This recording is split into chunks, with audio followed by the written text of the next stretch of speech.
Hello good humans, MPzio back again. Today sharing my hot take on racism. I am active on Twitter, especially on that American politics side, even though I am neither a white person nor living in the United States.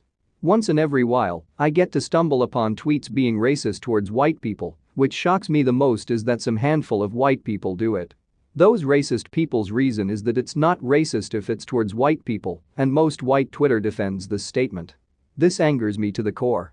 How can someone be this delusional and have passive hatred towards the other community just because their ancestors were colonizers?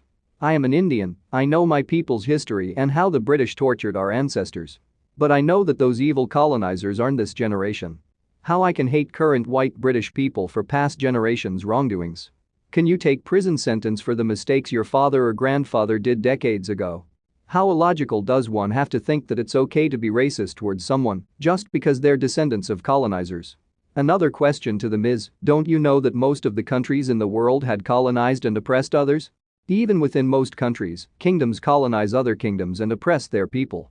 Our generation is an advanced civilization when it comes to war and peace. Before that, it was conquer or get conquered.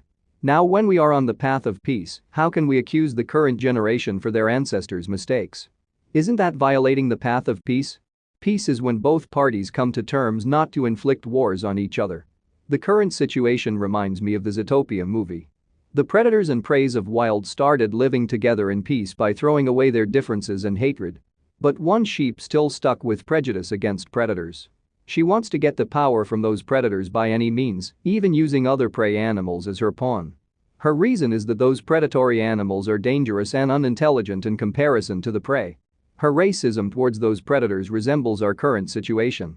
Hear me saying this, reverse racism isn't real because it's just racism. Racism towards white people is also racism. No matter how much bullshit you say, it's racist to have prejudice towards white people. We are living with a clean slate by clearing our pasts, not trying to reverse the roles. Thank you, have a nice day.